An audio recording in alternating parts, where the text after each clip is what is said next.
perkenalkan, saya Desi Rahma Putri dengan NIM 2214040044 dari kelas Tadris Matematika B dari Fakultas Tarbiyah dan Keguruan UIN Imam Bonjol Padang.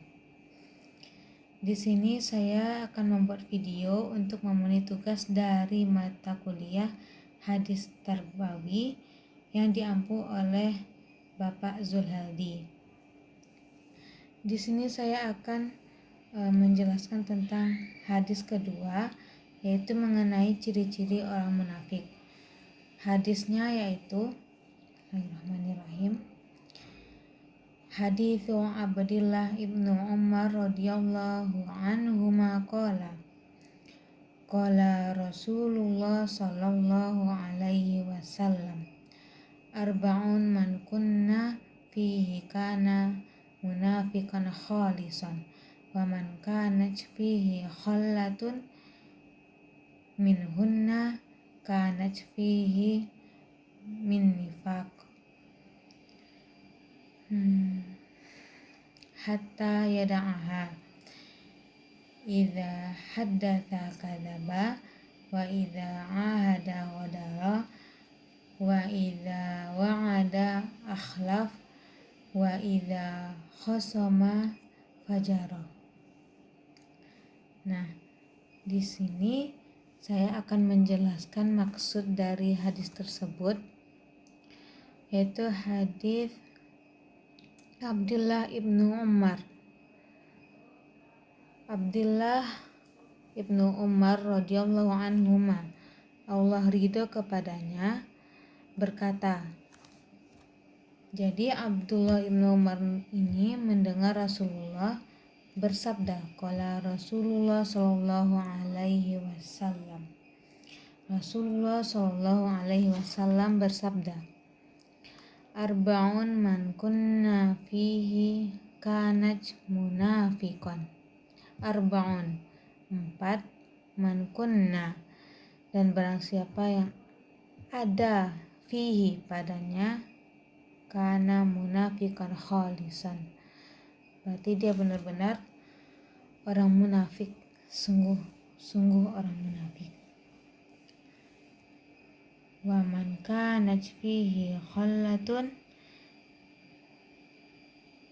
dan barang siapa baginya itu terdapat salah satu dari keempatnya itu kanat fihi khallatun min nifaq, maka dia telah mempunyai salah satu dari kemunafikan. Hatta yada'a, hingga dia meninggalkannya. Idza haddatsa kadzaba, jadi idza itu apabila, haddatsa apabila dia berkata, kadzaba dia berbohong.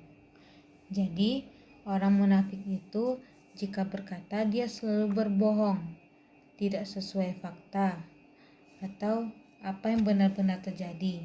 Itu yang dimaksud dari idza haddatsa kadzaba. Wa idza ahada ghadara. Wa idza ahada, maksudnya dan jika dia berjanji, ghadara, dia mengkhianatinya atau mengingkari. Jadi orang-orang munafik itu apabila dia berjanji tidak pernah ditepatinya.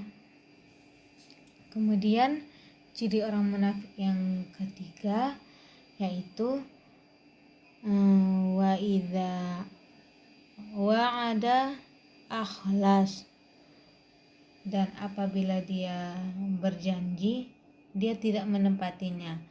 Di sini nih bedanya dari wa idza ahada dan wa idza wa'ada, yaitu wa idza ahada itu dia berjanji melalui ucapan.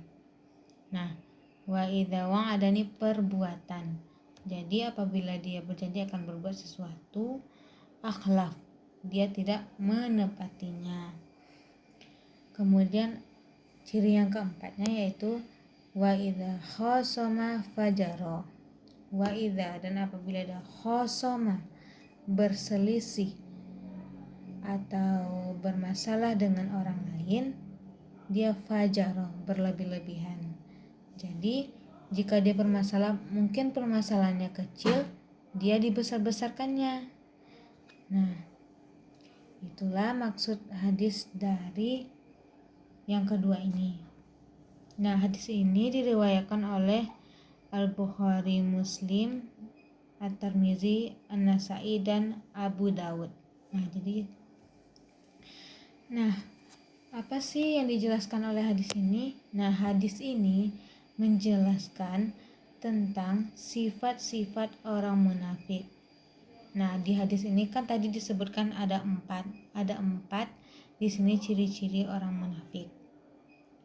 Di sini ditegaskan bahwa seseorang dikatakan benar-benar munafik apabila di dalamnya sudah terdapat 4 ciri-ciri berikut. Nah, jika ada pada diri seseorang satu saja, maka ada 1 dari 4 sifat kemunafikan pada dirinya. Dan jika ada 2, berarti sudah ada 2 di antara 4 sifat kemunafikan yang ada pada dirinya, dan seterusnya. Dan jika sudah keempatannya tersebut ada pada dirinya, berarti dia munafikon khalisan, benar-benar munafik atau sungguh-sungguh munafik. Nah, di sini saya akan menjelaskan keempat sifat tersebut. Yang pertama, apabila berkata dia dusta. Itu yang tadi, haddatsa kadzaba. Apabila berkata dia dusta. Nah, kata-katanya itu tidak benar, tidak sesuai dengan kenyataan atau tidak faktanya. Ia tidak mengatakan apa yang sebenarnya terjadi, apa yang sebenarnya ada, dan apa yang sebenarnya ia dengar. Jadi dia tidak mengatakan yang sesungguhnya. Walaupun dusta tersebut bercanda. Jadi kita hati-hati dalam bercanda, kita tidak boleh berdusta karena itu termasuk salah satu dari sifat munafik. Nah, jadi jika dia sudah ada 1 berdusta, berarti dia sudah ada 1 dari antara 4 sifat kemunafikan. Kemudian yang kedua, apabila dia mengadakan perjanjian, seperti perjanjian tersebut berupa menekan kontrak, bertekad, berjanji, atau bersumpah akan melakukan sesuatu, dia tidak menunaikannya.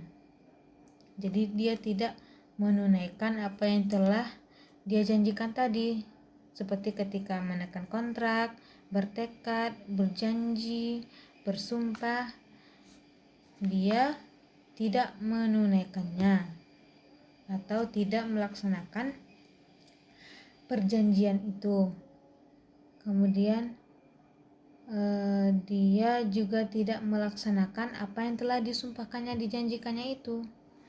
Kemudian yang ketiga, apabila dia itu berjanji akan sesuatu, dia kemudian menyalahinya. Nah, ini berupa perbuatan. Misalnya dia akan melakukan ini gitu. Dia berjanji akan melakukan hal itu, tetapi dia kemudian menyalahinya, tidak melakukan apa yang dijanjikannya tadi. Kemudian ciri yang keempat dan terakhir, apabila ia bermasalah dan berselisih dengan orang lain, dia berlebih-lebihan atau bersikap tidak semestinya. Nah, misalnya dia bermasalah dengan tetangganya berupa hal kecil, hal sepele, tapi dia dibesar-besarkannya dan membuat masalah yang kecil menjadi besar. Nah, selanjutnya, apa sih kaitan hadis yang kedua ini dengan pendidikan? Nah, adapun kaitan hadis ini dengan pendidikan, yang pertama, hadis ini membicarakan materi pendidikan, yaitu tentang iman, di mana seseorang tidak boleh menjadi munafik. Jadi, seseorang yang beriman haruslah menghindari 4 ciri-ciri orang munafik tadi. Yaitu yang pertama, apabila dia berkata dia bohong, apabila dia berjanji dia ingkar, dan apabila dia mengadakan perjanjian, dia tidak menunaikannya. Kemudian apabila dia itu berjanji akan sesuatu, dia akan menyalahinya. Yang terakhir, apabila ia bermasalah dan berselisih dengan orang lain, dia berlebih-lebihan. Nah, itulah mengapa hadis ini ada kaitannya dengan pendidikan, karena mengenai iman di mana seseorang tidak boleh menjadi munafik. Yang kedua, klasifikasi manusia. Di sini sifat-sifat orang munafik. Nah, ini klasifikasi manusia. Jadi orang munafik itu apa sih? Nah, itulah mengenai 4 sifat tadi. Jika terdapat pada dirinya 4 sifat tadi, berarti dia sudah benar-benar munafik. Kemudian yang ketiga, dapat disimpulkan bahwa salah satu metode mengajar itu adalah ceramah. Di sini Nabi berceramah tentang sifat-sifat orang munafik. Jadi metode ceramah juga baik dalam pembelajaran. Bukan ketinggalan zaman. Metode ceramah juga diajarkan oleh Rasulullah Shallallahu Alaihi Wasallam. Mungkin sekian penjelasan dari saya.